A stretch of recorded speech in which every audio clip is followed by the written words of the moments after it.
같이 한번 읽을까요? 시작. 여호와께서 이르시되 내가 애굽에 있는 내 백성의 고통을 분명히 보고 그들이 그들의 감독자로 말미암아 부르짖음을 듣고 그 근심을 알고 내가 내려가서 그들을 애굽인의 손에서 건져내고 그들을 그 땅에서 인도하여 아름답고 광대한 땅 젖과 꿀이 흐르는 땅 곧 가나안 족속, 헷 족속, 아모리 족속, 브리스 족속, 휘 족속, 여부스 족속의 지방에 데려가려 하노라. 아멘. 출애굽기 3장 7절에서 8절 말씀입니다. 오늘은 여러분 출애굽기 구조도에 대해서 우리 좀 나누는 시간을 가지려고 합니다. 참 하나님께서 우리 교회를 사랑하셔서 이렇게 때를 따라 은혜를 주시는 것 같아요. 가테오가 아니라 때를 따라 은혜를 주십니다. 그래서 어성경이 읽어지네도 그렇고요. 우리 하나님 말씀을 공부하는 것도 그렇고, 우리 성경을 각 출애굽기면 출애굽기, 레위기면 레위기, 에베소서면 에베소서 각 권마다 말씀을 이렇게 본다는 것이 얼마나 큰 은혜인가라는 것을 우리 생각을 하게 됩니다. 그런데 이제 어성경이 읽어지네를 통해서 우리 성경 전체의 흐름을 이렇게 잡을 수 있고요. 그리고 성경이 추구하는 궁극적인 목표가 무엇인가 그런 부분들도 더 선명하게 알 수 있고요. 그런 가운데서 전체 숲을 보고 또 그 숲 안에 있는 나무들을 이렇게 관찰하는 것처럼 그렇게 말씀을 공부하는 것이 정말 바람직하다 이렇게 생각이 듭니다. 그래서 하나님께서 아주 제때에 아주 이 때를 위함입니다라고 할 정도로 아주 제때에 하나님께서 어성경이 읽어지네도 공부하게 하시고 또 우리 드디어 이제 출애굽기 말씀을 이렇게 나눌 수 있게 해주셔서 얼마나 감사한지 모르겠습니다. 여러분도 하나님 은혜에 감사하시죠? 예, 아멘. 오늘 여러분이 나눠드린 이제 출애굽기 구조도는 출애굽기를 전체적으로 일목요연하게 전체의 구조를 보는 시간입니다. 그래서 정확히 말씀을 드리면 출애굽기 간편 구조도 이렇게 말할 수 있어요. 그러니까 아주 중요한 핵심적인 골격을 얘기하는 것인데 오늘 이 시간이 중요할까요? 안 중요할까요? 굉장히 중요한 시간입니다. 그래서 이 시간을 못 들으신 분들은 이제 다음 출애굽기를 할 때 도대체 무슨 얘기를 하는 거요? 이렇게 생각할 수도 있습니다. 그래서 전체를 보는 그러한 시간이라고 말씀을 드릴 수 있고요. 또 시간이 되어지면 이제 여러분이 이제 이 우리 출애굽기 하는 과정에서 이 구조들을 한 번 더 나눠 드릴 것입니다.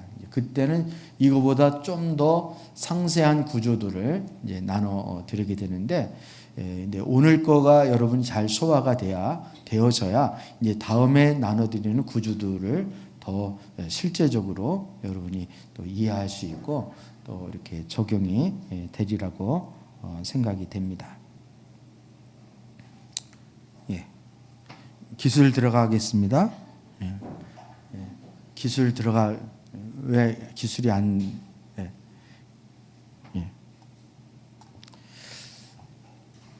예.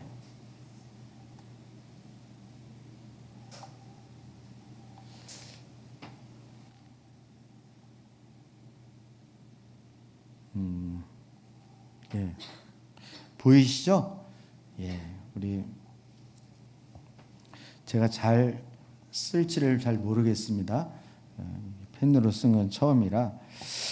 우리 출애굽기 구조도인데요. 출애굽기는 뭐를 말씀하는 성경 말씀일까요? 뭐라 그래? 다시. 구원에 대해서 이제 말씀하고 있는 것이 이제 출애굽기입니다. 어떤 분은 목사님 왜 창세기, 출애굽기, 레위기, 민수기 이렇게 순서적으로 나가야지 왜 출애굽기를 먼저 합니까? 이렇게 물어보기도 하죠. 그런데 왜일까요? 출애굽기는 뭐에 대해서 말씀하고 있기 때문에요. 구원에 대해서 말씀하고 있기 때문에 이 구원이 이제 중요합니다. 이 구원의 문제가 해결되어지지 않으면 우리 신앙은 출발부터가 아직 안 되어 있는 거나 마찬가지이기 때문에 이 구원의 문제를 다루는 이 출애굽기를 공부하는 이유가 바로 여기에 있습니다. 구원에는 이제 시제가 있는데요. 먼저 구원은 이제 시작이 있습니다. 구원의 시작이 있고요. 그리고 구원의 과정이 있고요. 그리고 구원의 완성이 있습니다.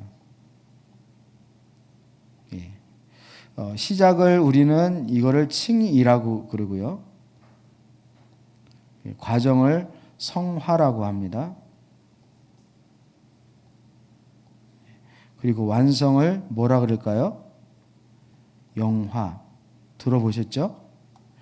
칭의, 성화, 영화 뭐 이런 얘기는 다 교리적인 그 용어라고 말할 수 있는데 우리가 생각할 때 구원 그러면 딱 구원만 생각하잖아요. 근데 구원이라고 말을 할 때에는 이 세 가지의 시제가 다 포함이 되어 있다. 이렇게 말할 수 있다는 것입니다. 아멘이신가요? 예. 그래서 이 출애굽기로 말씀을 드릴 것 같으면 출애굽기 1장부터 12장까지가 이 구원의 시작에 대해서 말씀을 하고 있습니다. 이 구원의 시작에 대해서 1장부터 12장까지 말씀하고 있고요. 그리고 13장에서 출애굽기가 몇 장까지 있을까요? 예. 40장까지 있는데 40장까지가 이제 구원의 과정에 대해서 얘기하고 있습니다. 완성, 영화는 어디 가면 있어요? 주님의 부르심을 받을 때 우리가 그때 영화, 예수님이 변화산에서 완전히 변화된 모습으로 되어지는 것처럼 그때의 영화의 단계가 그때 되어지는 것입니다. 그러면 여러분이 비율적으로 얘기할 것 같으면 출애굽기 1장부터 12장까지는 약 30%밖에 분량이 안 되어지는 거예요. 그리고 나머지 13장에서 40장까지가 거의 70%를 이제 차지하고 있다. 이렇게 말씀을 드릴 수 있습니다. 확대해 주세요. 이렇게 보이나요? 근데 내 거는 움직이는데 이건 왜 안 움직여요?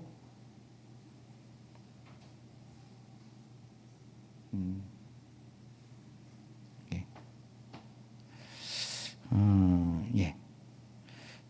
그러니까 많은 우리 그리스도인들이 구원하면 예수 믿고 나 어디 간다? 천국 간다. 이거에 대한 인식이 있죠. 그럼 그것이면 족하다. 이렇게 생각하는 성도들이 의외로 많이 있습니다. 근데 이 출애굽기를 통해서 우리가 배울 수 있는 것은 구원받는 과정에 대해서는 30%밖에 얘기 안 해요. 그리고 더 많은 비중을 차지하고 있는 것이 구원의 과정에 대해서 더 많이 말씀하고 있다는 거죠. 다시 말하면 우리는 구원의 시작에 대해서는 잘 알고 있는데 구원의 과정에 대해서는 소홀히 하는 경향이 있다는 것입니다. 따라서 이 출애굽기를 공부하는 그 초점은 바로 구원의 과정이 어떻게 되어 있는가 여기에 많은 분량을 할애하고 여기 이 부분을 강조하게 될 것입니다. 그래서 구원에 대한 올바른 이해를 갖게 되는 거죠. 어쩌면 우리는 구원에 대해서 한 3분의 그러니까 30% 정도만 붙잡고 있고 나머지 70%에 대해서 예면하지 않았는가 이렇게 말을 해도 과언이 아니라는 것입니다. 여러분 출애굽기 통해서 그것을 이제 알아가셨으면 좋겠습니다. 출애굽기는 이제 우리 몇 장부터 몇 장까지 있다 그랬죠? 이제 1장부터 40장까지 있는데요.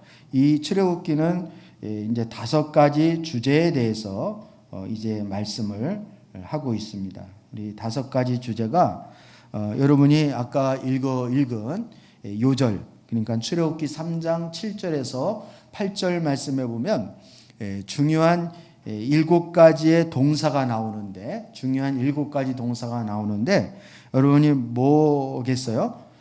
이렇게 줄을 친 부분이 있죠. 있다 그러세요? 여기 첫 번에 어떤 게 보입니까, 여러분에게? 보고 또 그 다음에 부르짖음을 듣고 근심을 알고, 그리고 내가 뭐 해서요? 내려가서, 그리고 애굽의 손에서 뭐 하고요? 건져내고, 그리고 그 땅에서 뭐하여? 인도하여, 그리고 마지막 하나님의 약속의 땅으로 데려가려 하노라. 이렇게 7가지의 중요한 동사가 있습니다. 밑줄 긋은 거. 다시 한번 확인하면서 우리 한번 순서적으로 한번 여러분이 머릿속에 한번 암기를 해보시길 바랍니다. 시작. 보고 듣고 알고 내려가서 건져내고 인도하여 데려가려 하노라. 참 잘하셨어요. 금방 아시네요. 저도 좀 한번 봐주세요. 이제는 안 보고 한번 해볼까요? 안 보고. 안 봐도 여기 보이잖아요. 있잖아요. 시작. 보고 듣고 알고 내려가서 건져내어 인도하여 데려가려 하노라.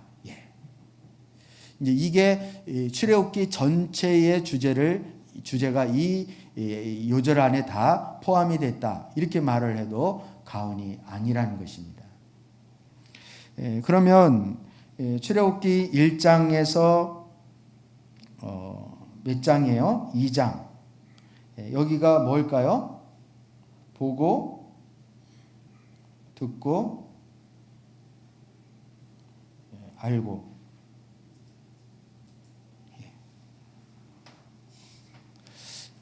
뭐 잘 안 보여도 제가 이렇게 부르니까 잘 아시죠? 제 글씨는 피카소가 울고 가는 것이라 예술적으로 봐주세요.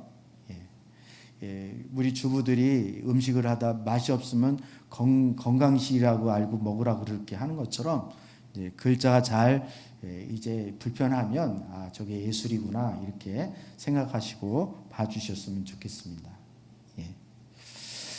1장, 2장.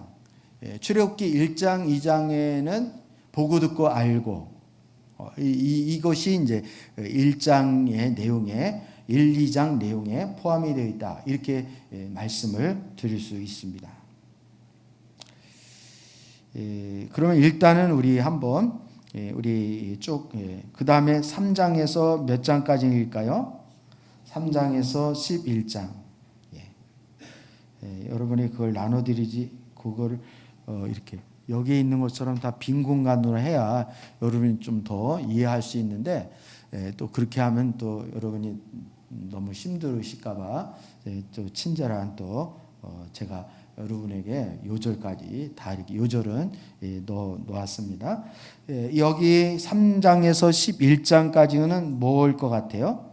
다음 주제가 뭐죠? 내려가서.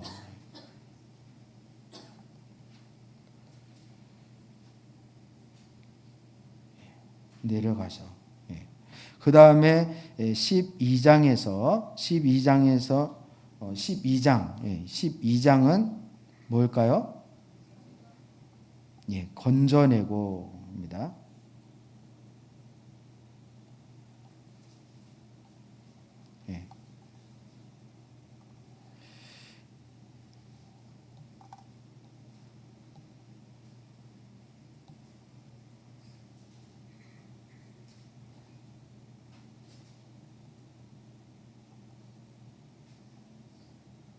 건져내고 그 다음에 13장에서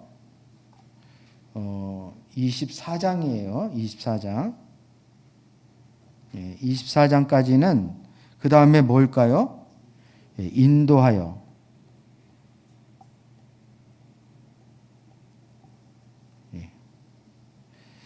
그 다음에 마지막 25장에서 40장까지. 여기는 뭘까요? 데려가려 하노라.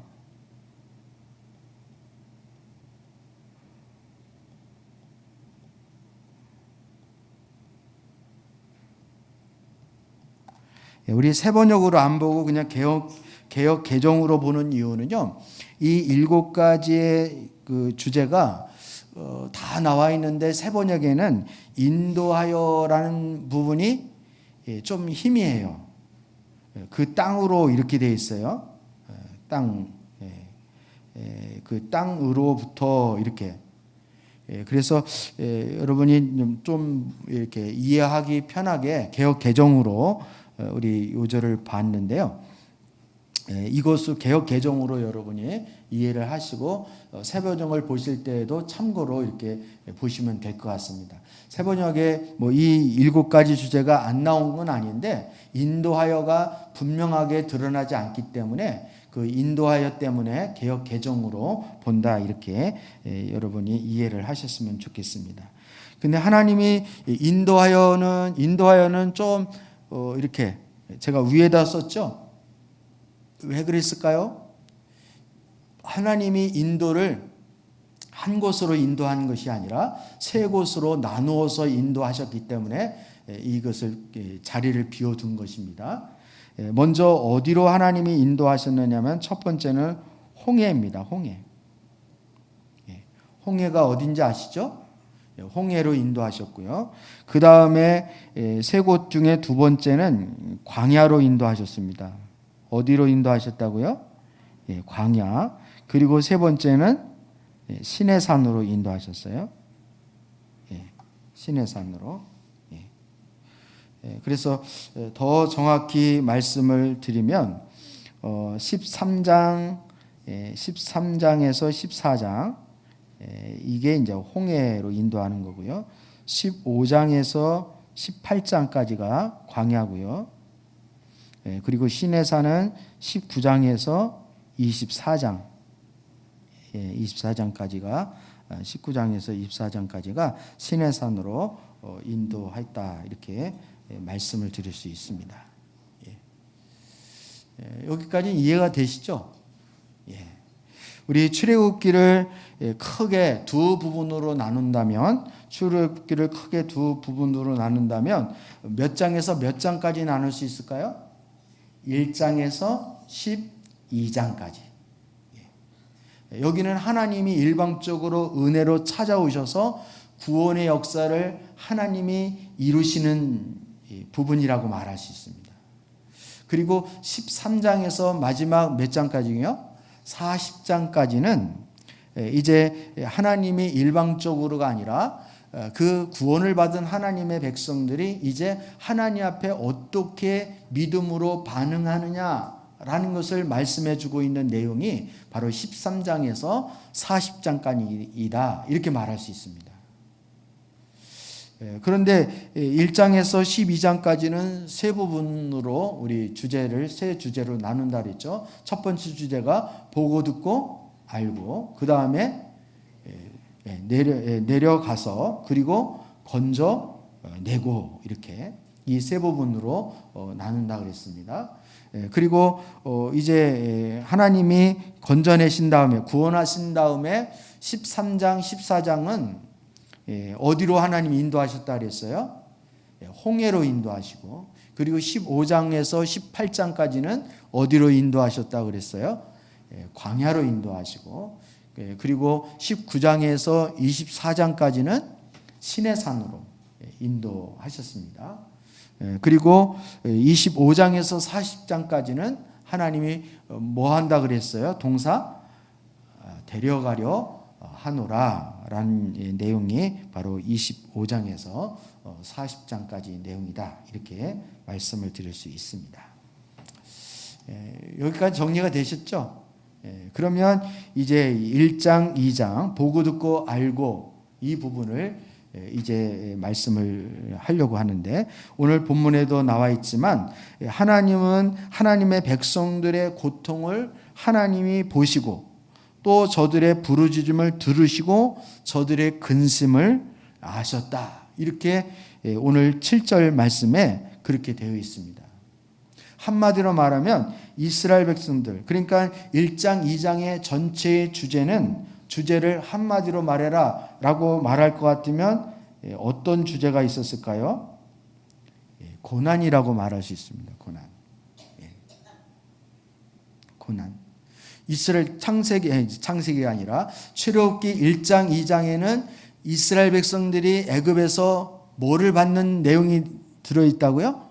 고난을 받는 내용을 소개하고 있는 것입니다. 근데 엄밀히 말하면 저들의 고난은 애굽 사람을 통해서 받고 있지만 사실은 그 배후에서 역사하시는 하나님이, 그러니까 하나님이 고난을 누가 배열을 하셨을까요? 고난을 누가 연출을 하고 계시는 걸까요? 사실은 하나님이 그렇게 하시는 거예요. 고난을. 아니, 하나님이 무슨 억하심정을 가지고 계시다고 이스라엘 백성들을 왜 고난 가운데 빠뜨리시는가? 더 구체적으로 말하면 이스라엘 백성들의 고난은 뭐예요? 벽돌 굽는 노동하는 그런 어려움이 있는 거예요. 이거는 오늘날 우리도 마찬가지입니다. 하나님을 떠난 인생은 세게 빠지게 뭐 한다? 고생을 한다. 이게 진리인 거예요. 집 떠난 탕자가 아버지 집을 떠나면 뭐 하는 것처럼요?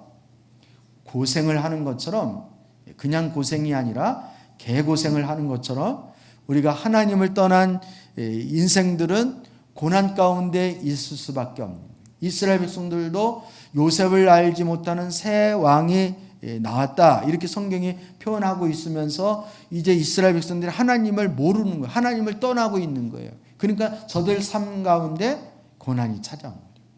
노동에 대한 고난도 있었고요.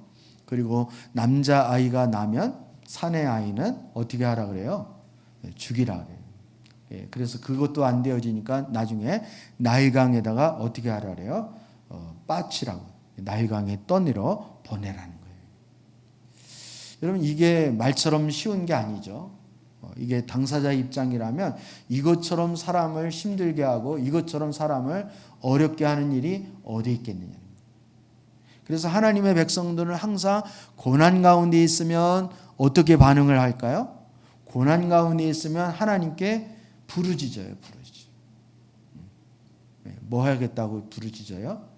죽겠다고 부르짖고 살려달라고 부르짖는 거예요. 우리 부르짖는다는 말을 좀 고상한 말로 바꿔 말하면 뭐 했다라고 말할 수 있을까요? 기도하는 기도. 그러니까 고난 가운데 있으면 하나님의 백성들은 뭐 하게 되어 있어요? 기도하게 되어 있는 거예요. 기도하게 되어 있는 거예요.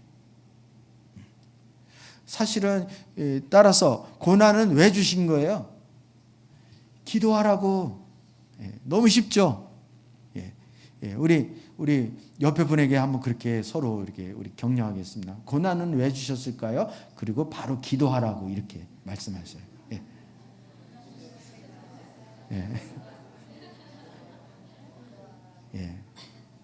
이 기도한다는 말을 좀 다른 말로 바꿔 말하면 하나님의 얼굴을 찾는다, 주님께 구한다, 하나님께로 돌아온다, 뭐 여러 말로 다 표현을 이렇게 다양하게 하고 있지만 사실은 우리 한마디로 요약하면 하나님 앞에 뭐 한다는 뜻이에요? 기도한다는 뜻이에요. 여러분도 이미 다 경험해 본 바죠? 어려울 때 우리 하나님 찾잖아요. 그 다음에 하나님이 참 어려워서 죽겠다고 하나님께 부르짖으면, 기도하면 하나님은 인격적인 분이시기 때문에, 그리고 그 백성들을 사랑하시기 때문에 반드시 하나님 부르짖음에 뭐 하시는 분이에요? 응답하시는 하나님이에요. 하나님 응답을 어떻게 하셨을까요? 하나님이 보고 듣고 알고 내려오시는 거예요. 여러분, 하나님이 내려오신다, 하나님이 찾아오신다, 이걸 우리는 다른 말로 뭐라고 표현하냐면 은혜라 그러는 거예요. 은혜. 예. 여러분이 하나님 찾으셨어요? 하나님이 여러분이 먼저 하나님을 찾으셨나요? 하나님이 여러분을 먼저 찾아오셨나요? 하나님이 여러분을 먼저 찾아오셨죠? 이걸 성경은 이걸 뭐라고 말한다고요? 은혜라 이렇게 말하는 거예요. 이스라엘 백성들도 고난 가운데 저들이 하나님 앞에 부르짖고 하나님을 찾으니까 하나님이 이스라엘 백성들 가운데 내려오셨습니다. 내려오신 거 모세가 봤어요, 안 봤어요? 성경이 잘 똑바로 안 읽으셨나 봐요. 예. 근데 하나님이 직접 내려오신 게 아니라 하나님은 우리 하나님이 찾아오시는 것, 내려오시는 걸 뭐라 그랬다 그랬죠? 은혜라 그랬죠. 근데 은혜는 하나님의 은혜는 어떻게 이루어지느냐면 목자를 통하여 이루어집니다. 사람 목자. 이 당시의 목자는 누구였을까요? 모세였죠. 모세. 모세. 하나님은 모세를 준비시켜 주셨어요. 모세를 통해서 모세가 하나님의 손과 발과 입이 되어지는 거예요.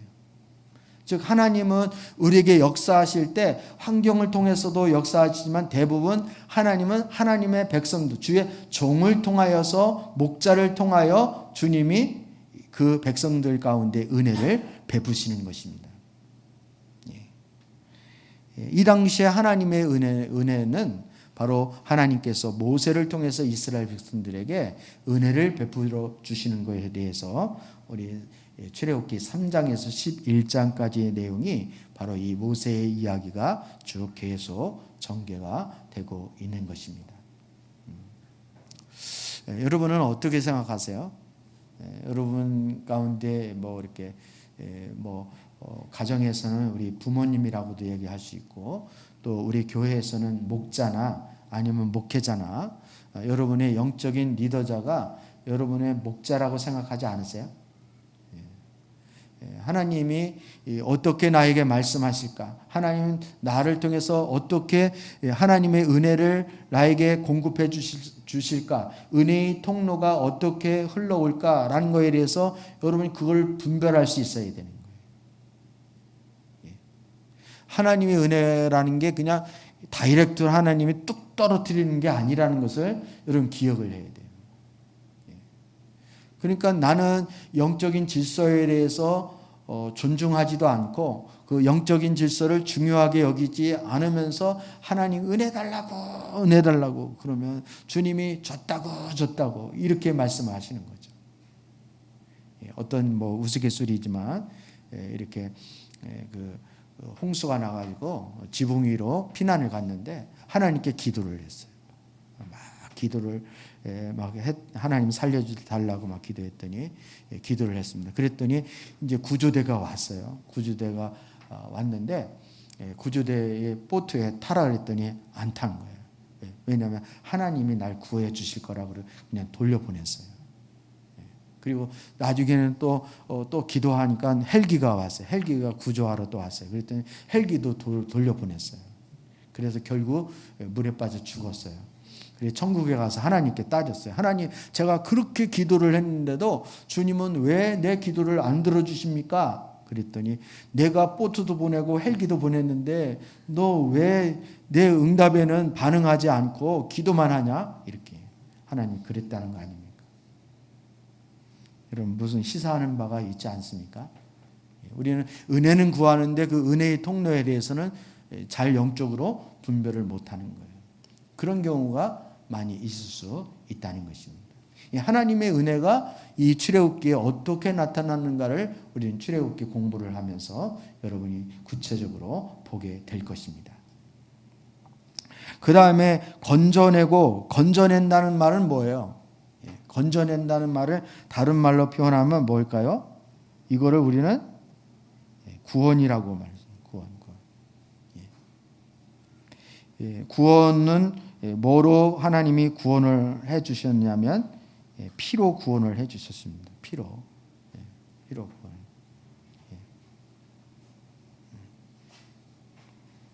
여러분이 이제 잘 아는 바대로 하나님은 이스라엘 백성들을 애굽에서 건져내시기 위해서 애굽에 몇 가지 재앙을 내리시죠?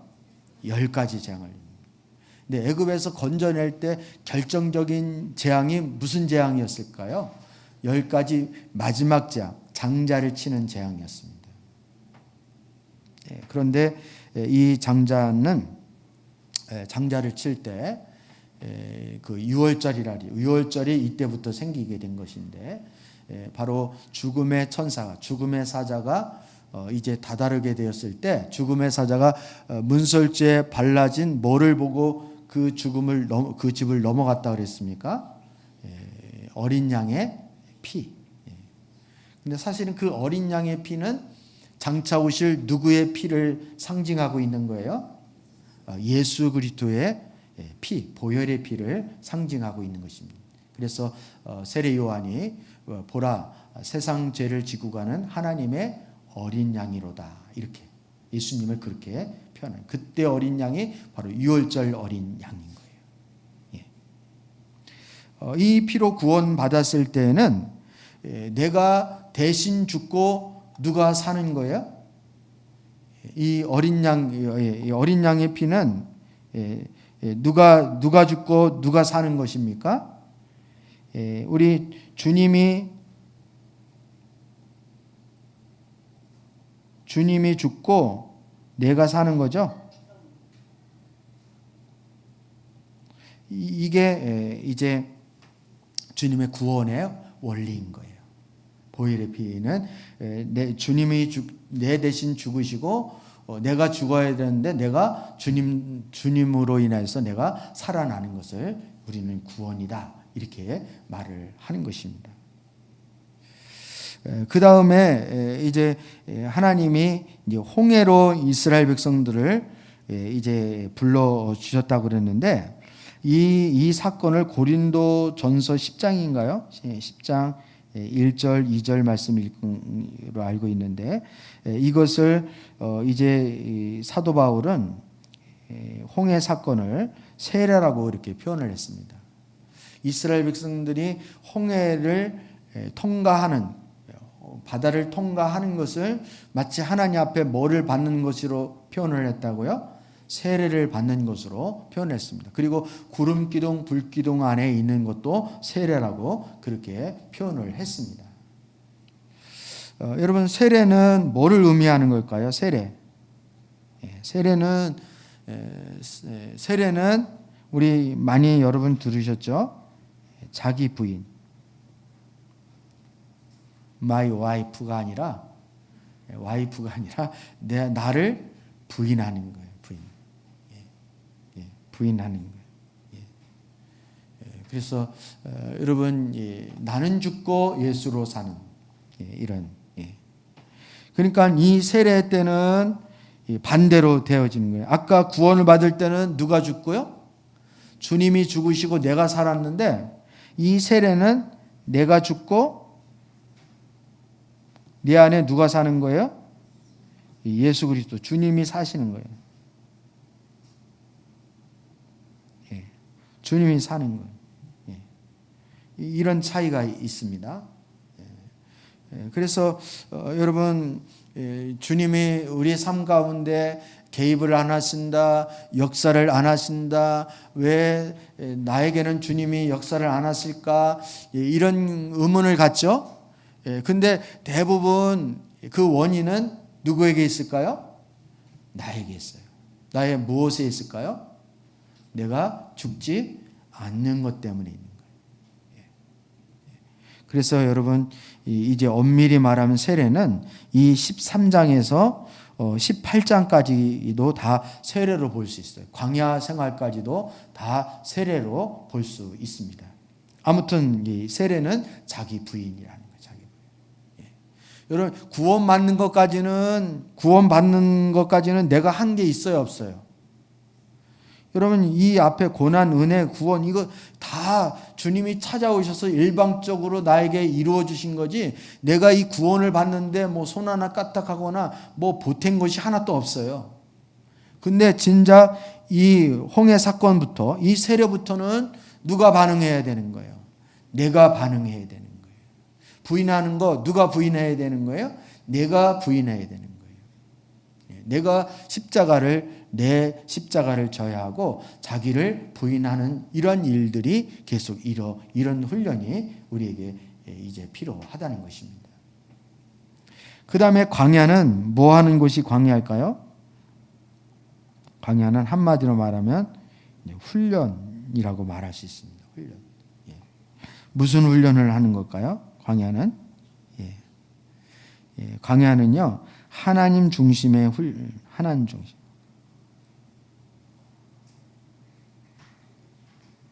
이때 중요한 것 두 가지가 있는데, 하나는 이제 초점을, 나에게서 맞췄던 초점을 누구에게 맞추는 초점을 하는 훈련을 해요? 하나님에게 맞추는 초점을 하는 거예요. 우리가 신앙이 어릴 때는 다 누구 중심입니까? 자기 중심이에요. 근데 우리가 누구 중심으로 초점을 맞추는 거예요? 하나님께 초점을 맞춰요. 이게 광야 훈련에서 우리가 끊임없이 배우는 것입니다. 그리고 여기서 또 중요한 것은 주권을 누구에게 드리는 거예요? 하나님에게 드리는 것입니다. 주권을. 하나님에게. 그래서 이 광야 훈련의 초점은, 광야 훈련의 그 내용은 우리가 자기 중심에서 누구 중심으로 바뀌는 훈련을 하는 거예요? 하나님 중심으로. 하나님 중심으로 바뀔 때 두 가지가 중요하다 그랬죠. 하나는 초점을 하나님께 맞추는 것이고, 또 하나는 주권을 하나님께 드리는 훈련을 하는 것입니다. 이게 안 되어지면 광야 훈련을 다시 이수를 해야 되는 거예요. 그래서 이스라엘 백성들이 이것이 안 되어져서 저들이 계속 나머지 공부하다 40년 걸렸잖아요. 38년 걸렸잖아요. 그리고 가나안 땅에 들어가지도 못한 이유가 바로 여기에 있는 것입니다. 여러분, 그러면 이스라엘 백성들에게만 광야 훈련이 있을까요? 저와 여러분에게도 광야 훈련이 있을까요? 우리에게도 광야 훈련이 있는 거예요. 여러분, 광야 훈련이 길었으면 좋겠어요? 광야 훈련이 짧았으면 좋겠습니까? 짧았으면 좋겠죠. 여러분이 광야 훈련의 이수 과목이 뭔지를, 뭐가 주 요점인지를 알아야 그 광야 훈련을 잘 통과할 거 아니에요. 아멘입니까, 여러분? 이 출애굽기를 그래서 공부를 하는 이유가 바로 여기에 있는 거예요. 여러분 한번 따라해 보실까요? 출애굽기를 알면 인생이 보입니다. 옆에 분에게 한번 그렇게, 출애굽기를 알면 인생이 보입니다. 한번 그렇게 여러분이 서로. 그러니까 여러분 열심히, 우리 이정원 집사님 열심히 적고 계시죠? 이제 이 출애굽기를 통해서 인생의 도를 깨달을 수 있기를 축복합니다. 열심히 여러분이 그냥 이게 졸리고 피곤해도 이 출애굽기가 나에게 하나님이 절호의 기회를 주셨구나, 이렇게. 제가 오늘 전체 카톡에도 올렸지만, 여러분 이스라엘 백성들이 가나안 땅 들어갈 때에 이제 가나안 정복을 앞두고 하나님께서는 여호수아에게 생뚱맞게 하나님 성경 공부를 하라는 거예요. 하나님 율법의 말씀을 공부하라. 세번역 성경에 보면 공부하라 나와 있어요, 안 나왔어요? 연구하고 공부하라는 거예요. 그리고 그걸 읽고 자루나 우루나 치우치지 않고 그것을 지키라는 거예요. 성심성의껏. 여러분 어떻게 보면 하나님은 참 이해가 안 될 때가 많이 있어요. 지금 가나안 땅을 정복해야 할 아주 중요한 시점에 있고 전쟁을 앞두고 있는 이스라엘 백성들과 여호수아에게 하나님 성경 공부하라는 거예요. 이게 성경 공부할 지금 분위기예요. 성경 공부할 지금 그 때예요. 지금 때가 전쟁할 때잖아요. 근데 무슨 전쟁에 대해서는 하나님이 이런 방법 말씀을 안 하시고 왜 성경 공부를 하라고 그러셨는가? 말씀 공부를 하라고 하셨는가? 여기에 우리는 주목할 필요가 있는 거예요. 그렇게 공부를 하면 너희의 길이 순조로울 것이고 너희가 하는 일마다 형통하고 성공할 것이다. 주님이 그렇게 약속해 주시는 거예요. 여러분 영적으로 눈이 깨어 있지 않은 분들은 성경 공부와 가나안 정복하고 무슨 관계가 있느냐? 성경 공부와 하나님의 유업을 받는 것과 무슨 관계가 있느냐? 성경 공부하는 것과 내 사업 잘 되는 것, 길이 순조롭고 형통한 게 그게 무슨 관계가 있느냐? 따로라고 생각해요. 그러니까 바빠 죽겠는데 성경 공부하라 하면은 승질 나요, 안 나요? 승질 나죠. 목사님은 너무 몰라가지고 우리 입장을 너무 생각 안 하고 맨날 성경 공부, 맨날 교회만 있으니까 뭐 세상 돌아가는 걸 알아야지 뭐 이러면서 성경 공부하라 그러는 거에 대해서 마음이 오히려 서운한 거예요. 그럴 만도 하지. 근데 여러분, 우리는 하나님의 나라의 백성이고 하나님의 자녀입니다.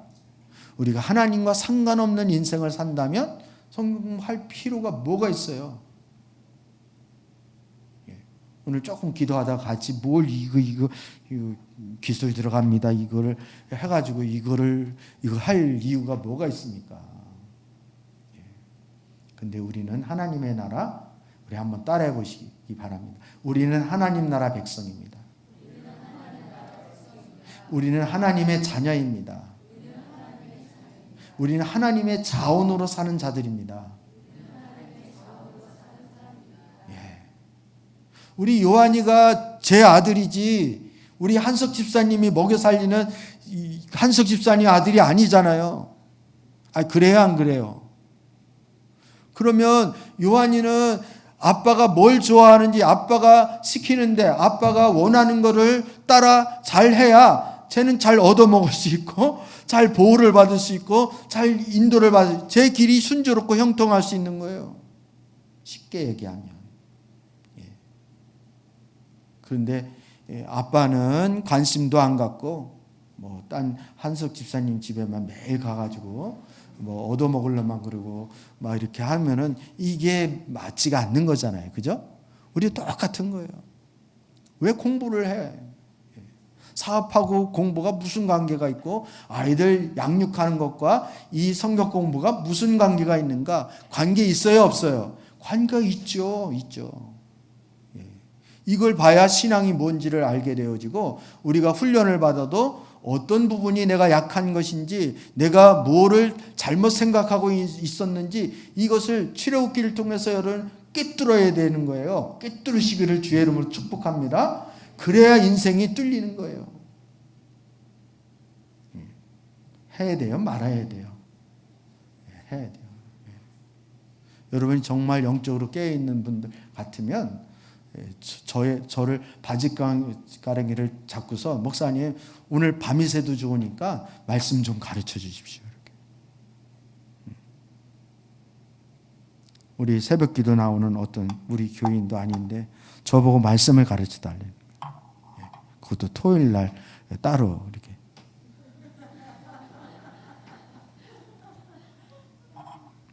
아니 자기네 교회 가서 아니 우리 집사님도 난 못 가르치고 있는데 지금 제가 속으로 그렇게 말을 했어요.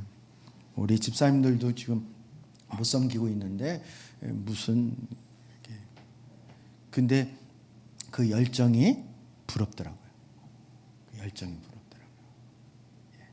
배우려고 하고 지금 그냥 한참 뜨끈뜨끈해가지고 막 이렇게. 아무튼 그 다음에 시내산 하나님이 어디로 인도하셨다 그랬어요. 인도하여가 세 군데. 첫 번째는 홍해, 두 번째는 광야, 세 번째는 시내산. 시내산에서는 하나님 뭘 주셨습니까? 율법, 말씀을 주셨습니다.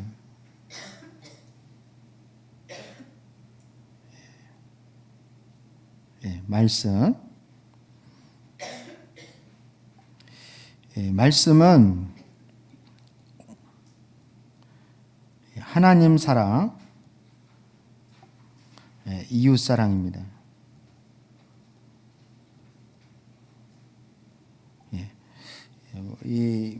하나님 존중, 이웃 사랑 뭐 이렇게도 표현할 수 있는데 우리 쉽게 하나님 사랑, 이웃 사랑 우리 많이 들어본 적이죠.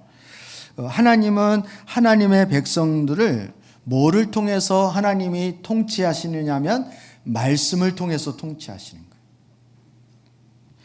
그런데 이 말씀은 하나님의 통치 원리라고 말할 수 있습니다. 통치 원리. 근데 그 말씀의 내용을 두 가지로 요약을 해보라면 하나님 사랑, 이웃 사랑인 거예요. 그래서 하나님의 가치 아니면 기준, 철학, 정신, 사상, 이것이 다 하나님 말씀 속에 들어있는 거예요.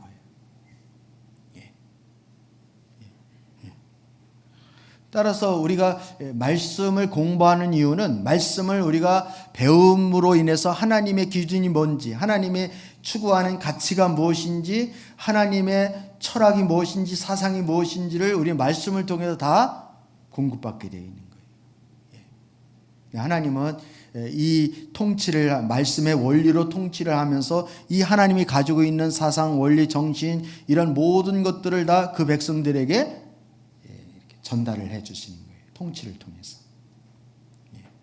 놀랍지 않습니까? 이게 말씀을 통해서 이렇게 되어지는 것입니다.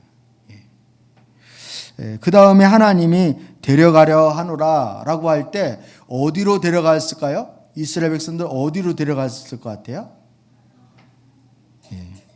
누가 가나안이라 그랬어요? 가나안, 출애굽기는 가나안 안 갔습니다. 가나안 가시려면 아직 멀었어요. 여러분이 이제 출애굽기 하는데 레위기도 안 했죠. 민수기도 안 했죠. 신명기도 안 했는데 언제 가나안에 들어가요? 가나안에 들어가려면 여호수아까지 해야 가나안에 들어. 모세오경이 다 끝나야 이제 가나안 들어가는 거예요. 어디로 데려가느냐면 성막으로 데려가는 성막. 성막으로 데려가는. 여러분 성막에 가서 이스라엘 백성들이 왜 성막으로 데려가느냐면 저들을 대제사장 삼으려고. 그래서 그 지성소 안까지 들어가는 건 누구만 들어가요? 대제사장만 들어간다 그랬잖아요. 근데 이 성막은 사실은 하나님과 뭐 하는 장소예요? 교제하는 장소이고 주님과 교통하는 장소인 거예요. 따라서 우리는 이 성막을 통해서 내가 하나님 앞에 참다운 뭐로 서가는 거예요? 예배자가 되어지는 거예요. 예배자. 예배는 하나님과 뭐 하는 시간이에요? 주님과 만나는 시간이고 주님과 교제하는 시간이고 주님과 교통하는 시간이 되어지는 것입니다. 출애굽기가 이렇게 이루어지게 되어 있는 것입니다. 이렇게. 지금 이거 엄청 줄이고요. 이거 핵심만 지금 얘기하고 있는 거예요. 목성현에서도 이거 출애굽기 구조도 얘기하고 이렇게 하지만 지금 이렇게 아주 간단하게 한 거는 전무후무입니다. 우리 사랑교회 성도님만이 지금 누리고 계신 거예요. 여러분 제가 봐도 참 너무 잘 된 것 같아요.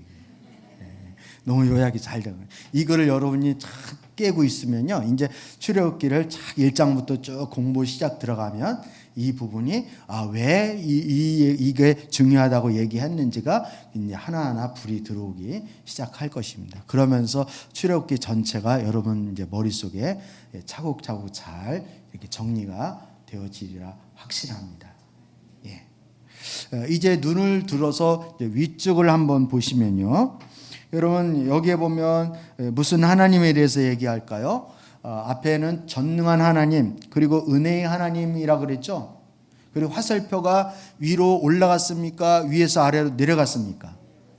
위에서 아래로 내려왔어요. 이 의미는 뭘까요? 하나님이 사람을 찾아 오셨다는 거예요. 보고 듣고 알고 내려가고 그리고 건져내는 거, 이거 다 누구의 은혜로 되어 있는 거예요? 하나님의 은혜로 이것이 가능한 거예요. 그래서 여기서의 하나님을 무슨 하나님이라 그런다?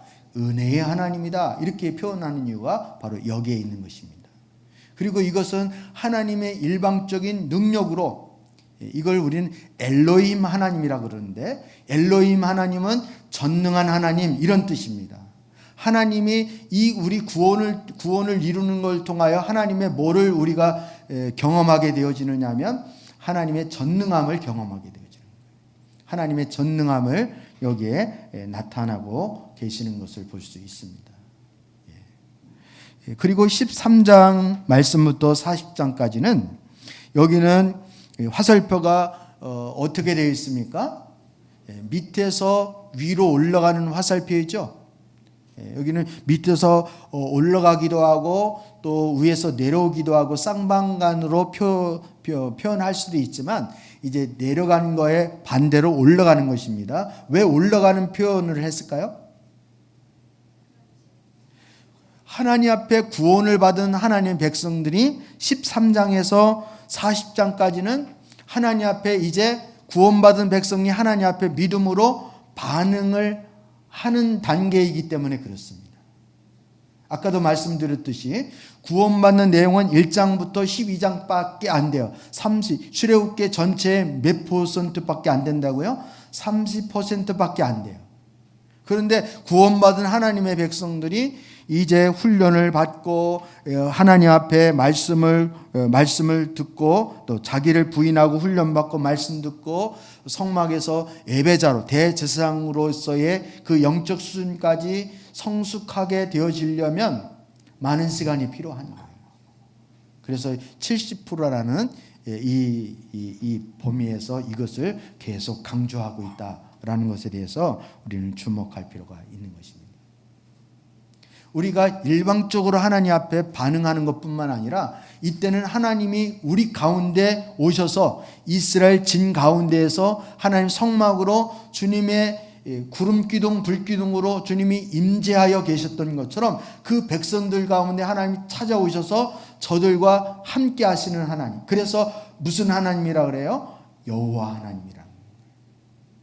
마치 앞부분이 아버지와 같은 하나님이라면, 능력의 하나님이라면 이 13장에서 40장까지는 바로 하나님이 그들 가운데 함께 거하시면서 어머니처럼, 엄마처럼 아주 따뜻하게 그리고 세밀하게 그렇게 챙겨주시고 동행하시고 함께 하시는 여호와 하나님을 드러내고 있다는 것입니다. 예. 끝. 예. 출애굽기 구조도는 이렇게 이제 우리가 마무리할 수 있습니다. 제가 빠진 게 거의 없는 것 같아요. 완벽하게 아주 강의를 아주 참 잘한 것 같습니다. 우리 한번 여러분 보지 않고 한번 우리 이렇게 복습을 해 보도록 하겠습니다. 여러분이 이제 그래도 자꾸만 이렇게 여러분 기도할 때에도 이 출애굽기 이제 구조들을 이렇게 언제 시험 볼지 몰라요. 이거 백지로 나눠드리고 이 구조들을 그리십시오 이렇게 이제 할지도 몰라요. 그러니까 꼭 숙제뿐만이 아니라 시험이 문제가 아니라 여러분 이거 알고 있으면 좋겠어요, 안 좋겠어요? 좋겠죠. 어느 누구를 만나도 이렇게 이제 사랑교회 성도님 나는 사랑교회 집사야 그러면 출애굽기 내가 구조도 한 15분, 10분 안에 쫙 이렇게 해주면 그냥 여러분 실력을 이제 뽐내라고 그러는 게 아니라 나누라는 의미에서 우리 알고 있으면 좋겠죠. 출애굽기의 요절은 출애굽기 3장 몇 절이에요? 7절 말씀부터 8절. 여기에는 총 7개의 중요한 단어가 있고 5개의 주제가 있는데 7개의 동사 뭐가 있다 그랬죠? 보고 듣고 알고 내려가서 건져내고 인도하여 데려가려 하노라. 출애굽기는 총 몇 장부터 몇 장까지 있다고요? 1장부터 40장까지 있는데 출애굽기를 두 부분으로 나눈다면 1장에서 몇 장까지요? 12장까지. 그리고 13장에서 나머지 이제 40장까지. 1장부터 12장까지는 하나님의 구원에 대해서 이야기를 하고 있다면 13장에서부터는 40장까지는 구원받은 하나님 백성들이 어떻게 믿음으로 반응하느냐를 말씀하고 있다는 거죠. 그리고 출애굽기 1장, 2장은 뭐에 대해서 얘기하고 있다고요? 보고 듣고 알고 있는데 여기에 주제가 뭐라고요? 고난이라 그랬죠. 고난을 배열하신 하나님은 왜 고난을 배열하셨느냐 하면 그 백성들이 하나님께로 돌아오게 하기 위해서. 고난을 받으면 뭐해요? 부르짖죠. 기도를 하게 되어지죠. 그래서 고난은 뭐를 하게 만든다? 기도하게, 하나님께 부르짖게 만든다. 이렇게 살펴봤습니다. 그리고 3장부터 몇 장까지요? 3장부터 11장까지는 그 주제가 뭐라 그랬어요? 여기에서 무슨 동사라 그랬습니까? 내려가서 이렇게. 내려가서는 하나님이 찾아오시는 것을 성경은 뭐라고 말한다고요? 은혜라고 말하는데 하나님은 누구를 통해서 찾아오셨습니까? 목자를 통해서 찾아오셨는데 그게 바로 모세라는 거 우리 살펴봤습니다. 그리고 하나님이 찾아오셔서 저들을 건져내셨다 그랬죠? 건져내시는 장면이 바로 출애굽기 12장인데 하나님이 이것을 우리는 다른 말로 하나님 뭐 해주셨다? 구원해 주셨다. 뭐로 구원해 주셨습니까? 피로 구원해 주신 거예요. 구원할 때는 예수님이 대신 죽으시고 나를 살리시기 위해서 주님이 구원하실 때 주님이 죽고 나를 살리셨다라는 거 그거 기억을 하셨으면 좋겠고요. 그리고 그 다음에 13장 말씀부터 14장까지는 주님이 인도하여의 첫 번째 어디로 인도했다고요? 홍해로 인도했는데 홍해는 뭐를 하는 걸 얘기하고 있다고요? 세례 받는 거에 대해서 말씀하고 있습니다. 세례는 뭐 하는 게 세례 받는 거예요? 자기를 부인하는 거. 여기 자기 부인할 때는 누가 죽는 거예요? 내가 죽고 누가 살아요? 예수님이 사시는 것을 말씀하고 있습니다. 두 번째 인도는 하나님 어디로 인도했다고요? 광야로 인도했는데 여기서는 15장에서 몇 장까지요? 18장까지의 말씀입니다. 이 광야에서는 뭐 했습니까? 이스라엘 백성들이 훈련을 했습니다. 훈련. 무슨 훈련을 했다고요? 하나님 중심의 훈련을.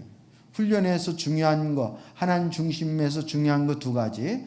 초점을 하나님께 맞추는 것과 나의 주권을 하나님께 이양해 드리는 것, 주님께 주권을 맡기는 것, 주님께 드리는 것에 대한 훈련을 해야 한다라는 것을 살펴봤습니다. 그리고 세 번째 인도한 곳은 어디로 인도했다 그랬어요? 시내산으로. 시내산은 19장에서 24장까지.